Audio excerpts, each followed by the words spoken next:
Alright, hello and welcome to the second episode of the still as yet untitled podcast. We might title it in post. In post? Post-production. Post-production, yeah.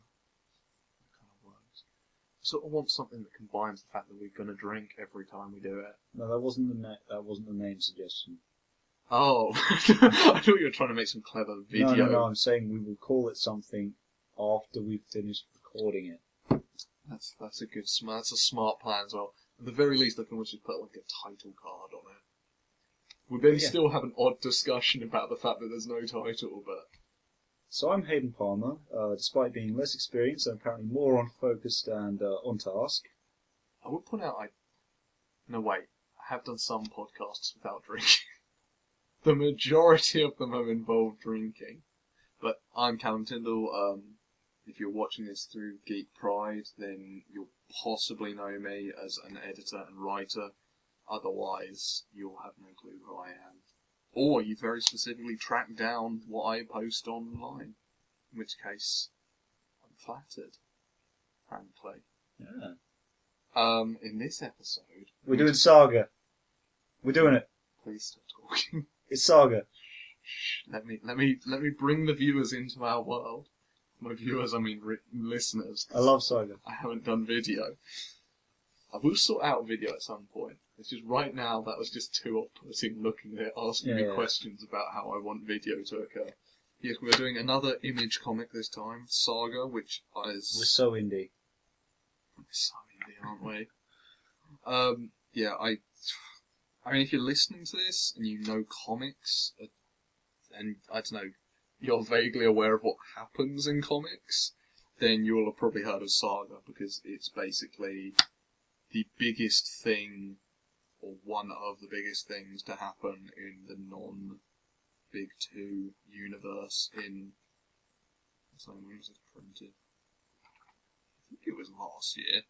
I feel like it's been out longer than that, though, so it's probably been longer. And I'm just horrendously wrong about this. But we're looking at the Volume 1 of Saga.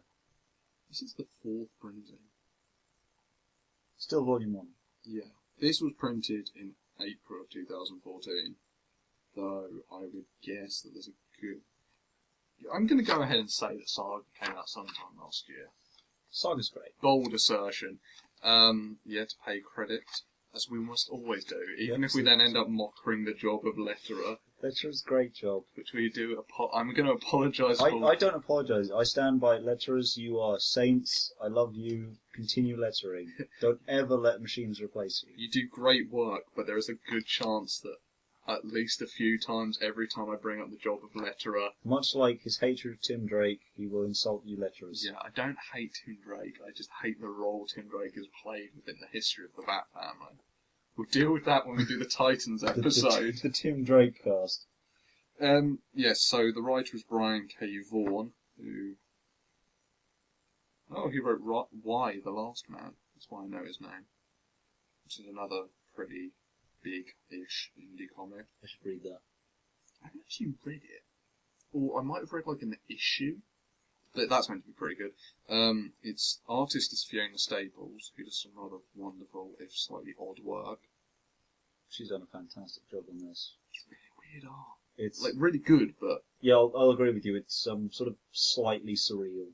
I mean, it's obviously going to be surreal because we are dealing with space and aliens, but it's and the lettering and design is done by Phonographics, who I assume are a company. Well, if that's the case, you don't get my love. You retract your defence of letterers. You're not a one-man lettering team. Sure. Yeah, we've got someone else, like, I said the flatter earlier. We've got coordinator, Eric Stevenson. That's an important job. But what's that actually involve in the case of a comic?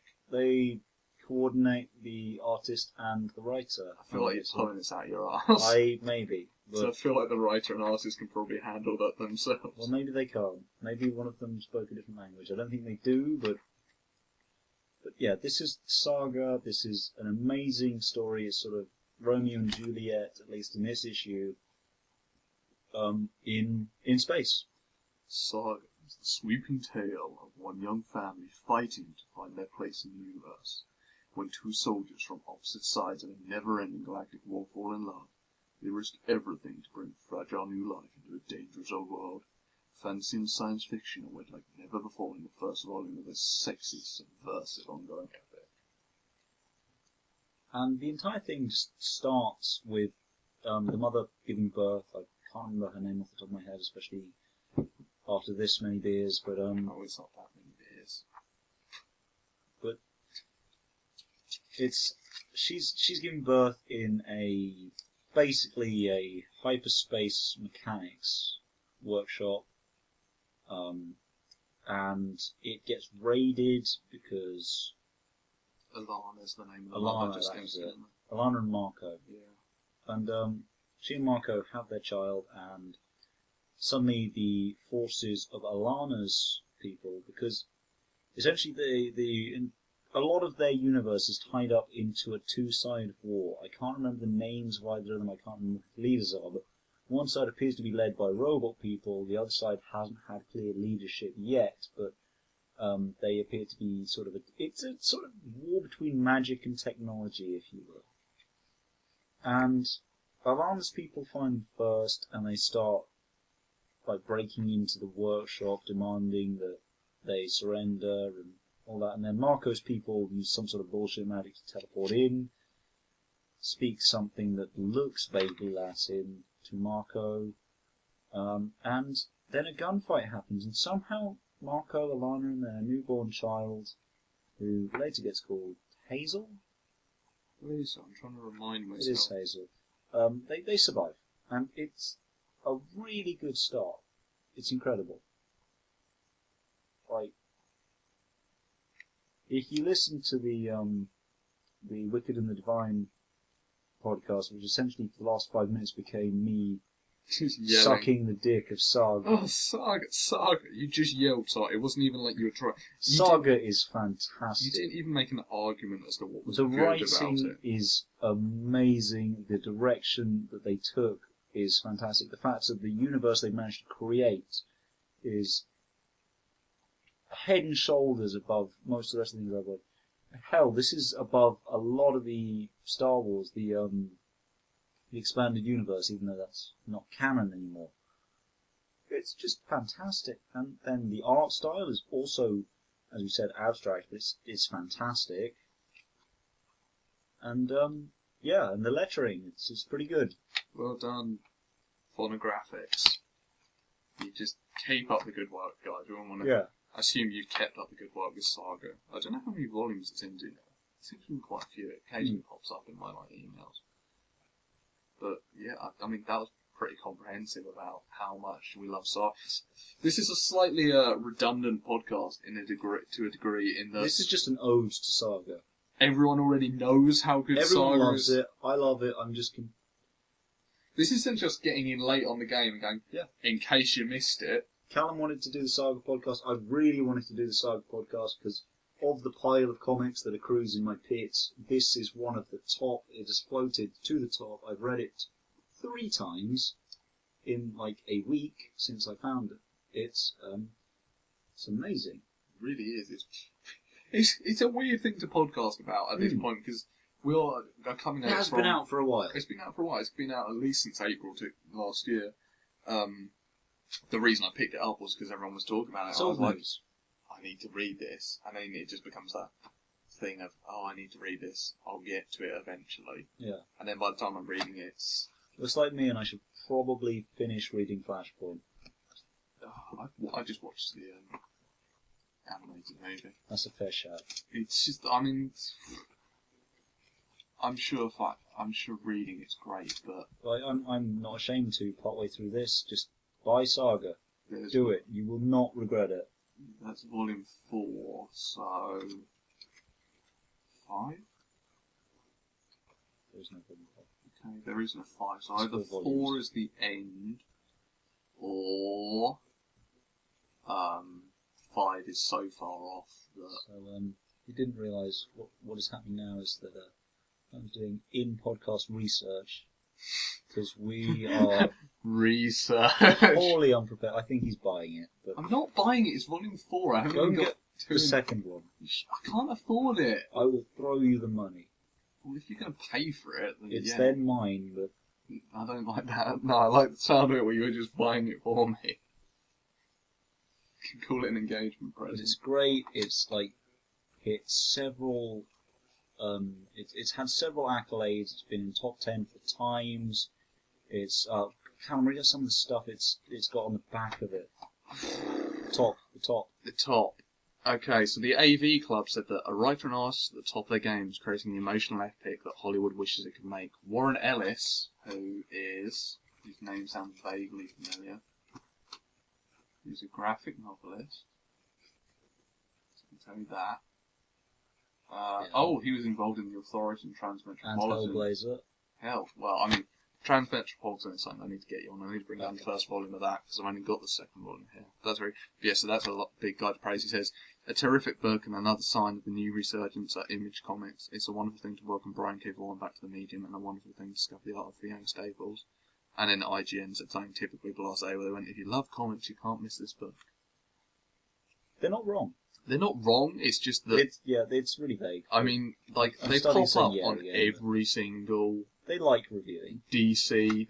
It's basically, I assume that IGN are sort of reliably going to give a quote. They're the yes men for comics. Yes, they're the yes men For pretty much everything. For media. So I assume they just get sent a comic and they'll give like a typical like, we love this. Please give us more DC. Look.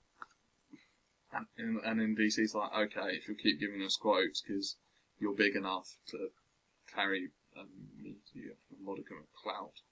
But yeah, the first volume follows the parents as they attempt to get off their home planet of, what was it, Cleve? Are they on Cleve? It's not Marco's home planet, because Marco's Marco's from the moon of Cleve, but yeah. it's Alana's clone planet. They've been at war with the Moonies, as they call them, for years. It's the standard Romeo and Juliet, and they're trying to get off. They follow a crazy old treasure map given to them by the mechanic.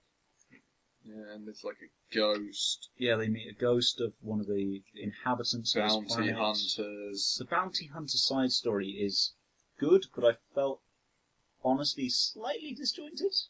It was a bit weird. Like, the whole thing with the Stork show, who, incidentally, is just one of the creepiest sort of bad guys to a bit. Fantastically Also, creepy. brilliant, actually, sort of what happens to her. Sort of very... Despite Unexpected. being a super creepy alien, very humanising. Yeah, you get, what's he called? The Will. The Will. Yeah, the freelancers all have names like They're the something. They're titled. But you get a very interesting sort of... Yeah, the sort of side stories around, which aren't really side stories, because they're sort of more... They're obviously tying into the plot at a later point. It's a big setup, but... You sort of have these... They break up the flow of the main plot, which it's not a bad thing, but the main plot is so good. Yeah. There's a thing where it does actually work, but there's a sort It of thing works. of like, I just want to know what's happening. I want to know what's happening to Marco and Alana. Speaking of Marco and Alana, one of the things When I actually Marco love goes most about apeshit was amazing. that was amazing. But one of the things I actually love most about the book is it's narrated by Hazel, Yeah. who is the baby. It just starts with a picture of Alana, who is saying, She's giving birth. yeah, she's basically giving birth. But the very first text that appears on the page is, "This is how an idea becomes real," which is Hazel's text. So it gives us a certain different perspective in that it's essentially Hazel. It's a post-narrative. Yeah, retrospect. So I mean, it brings up a whole lot of questions. It's like, well, Hazel could be dead and writing. She could be dead. And this She could be writing a has been ghost. brought to us. She could be. We've seen that living and ghosts looking back. exist in this universe. Yeah, there's so much. We don't. Like, know. I mean, I don't know about Callum. I've read this issue. I'm begging him to get the second one. It's on my wish list. I'm, as mentioned, only recently was pushed into this world of comics. And, dear God, Saga, you've set a precedent so high, I don't think I can love again. It's pretty. Yeah, I feel like I've maybe given. You've you too ruined much Teen in Saga. Titans for me. Also, like when the Will goes to the sex planet, like why would you walk past that? Like, was that really not good enough? But the Will is shown as a really good character in his own right. Because you get his side story, and he has a very clear set of moral codes. Well, it's the thing of He's fine with killing people, but he doesn't like killing children, but torture. He doesn't like slavery. He the doesn't. fact that people are having sex with the child is unacceptable to him. And from what he was having a conversation with the stork, Yeah, it appears he kind of wants to settle down. Yeah, I mean, he loves the stork, and he was Yeah. like, angry about. But also, that's just weird because if It's you kind see of the weird. stork, The stork is horrifying. it's a horrifying sort of She's some sort spider. of like arachne spider woman. Yeah, But I could sit here for 10 minutes and just yell, "Buy Saga! Saga's so good." The art style is outstanding. We've said it's sort of surreal. Yeah. It's creepy at times with the stork. It's really, really, really vibrant with the colouring Yeah, and sort of gritty and a bit unfinished with the line work. yeah. It's quite a. It's rough. It vaguely reminds me of something. I couldn't tell you what, but there is something. It's like it hasn't quite gone through a final draft, and that really lends it some charm. Yeah, it's got a very. I'd say it's almost 90s, just artistically, because there's that sort of thing of, like, I mean, if you look at the new 52, for example, from DC, it's so polished, and that's not necessarily Except for bad Teen thing, Titans. art-wise. I'm talking about that. Okay, certainly issues, but that's just because they change artists. It's like in Red Hood and the Outlaws when you get a new artist and you're like, why are you drawing Jason like that? We should do a cast somehow at some point. It's not Jason Lux, you're wrong. Shut up. Shut up. Go back to get me the old artist who draws him right. Just love Roy. Roy for the win. But I mean, you have the thing of, there's a whole thing of, generally there's a very polished feel to new art, which isn't a bad thing, but it's a very specific style. Whereas if you look at some older comics, you do get things of, it's sort of purposefully more, almost sketch-like. Sketchy. I mean, it's like, if you look at... It looks really good, though. It really works, because I mean, it's the sort of thing where The lines aren't rough, but Right. it looks like they're not. I mean, If I got out a ruler, I could probably measure everything as a straight edge, but they have somehow managed. Miss or Mrs. Staples has done an amazing job. rather fantastic. I mean, it reminds me basically... If you've looked at the covers in the covers, back, the covers are outstanding. That was great. I don't know if they got someone else on that, but they are in there. It's just, I don't know that. Well, then you lied to me. I did lie to you. I am a filthy liar. It's amazing though. Covers are good. I don't know. Look them up. There'll be somewhere I can't. That one's great on the actual That's back. great. The back cover's great. The front cover's great. The front cover's a bit minimalistic, but it's great. Yeah. But the actual Shading is amazing. art style, it reminds me of, as people may have heard, if they are DC fans, there's a new Power Girl coming. I don't know if you heard this. I did not hear that. New Power Girl. Different character, same name, so it's a legacy character rather than like Wally West, where they've just gone. Wally West is now biracial. And related to the West family through much closer means. I'm not going to go into that because I'll end up coming off racist, even though I'm right. Oh God. But I'm getting so off track. You're getting so Look, sidetracked. Praise it's Saga because more. Power Girl's looking. But yes, there's a new Power Girl, essentially in that there's the whole thing going on with Power Girls from Earth 2, and she's working at Star Labs, and she has basically she's been thrown through a portal or something, which is transported to something. I don't. She's not one I want to follow. But there's in throwing through the portal, one of her like proteges. Up Star Labs has gained some of her abilities, and she's gonna sort of take up the mantle in whatever world she's in. Now, here's a main problem, and here's a complaint for another day. That's the sketch art, which looks fantastic, and that's sort of got that similar thing to Saga, where it's sketched but it's finished. Then they went and did this, which is the finished art. That's just their sort of New 52 generalised style. But it's just so much worse, like, just the face alone. It's easier, I guess, for recognising the big action scenes, which you don't get a lot of in Saga, because it's largely a character story. It's... Well, and you have the whole thing of Marco. Yeah, Marco literally says 6 times over that he doesn't want to fight anymore. He puts an oath on his weapon that he doesn't want to use it. He breaks his sword at some point. Yeah, Alana's a bit more practical. Alana Going, was happy to shoot him. Gang, if you're going to touch my baby, I'm going to kill you. Yeah. But it's much more of a character following plot. You get really attached to the family. Which again, I think is helped by the fact that you see it through Hazel. Yeah. Because even though obviously a lot of it you're not getting her narration, that narration is like, these are my parents, these are the most important people in the world as far as I'm concerned. And sort of being led through that narrative voice is just truly wonderful. Yeah. It's a really good comedy. It's already been said that it's really well praised. It's been said by so many people in a lot better ways than us, by people a lot more important than us. Oh, so much more. But it is just a by really Saga. good book. By Saga. The fact that, we bought it, we sort of thought that, I suppose we'd throw our penny in the ring. Oh, Jesus. This shows we're real people. I'll be pausing, I suppose. Oh, wow.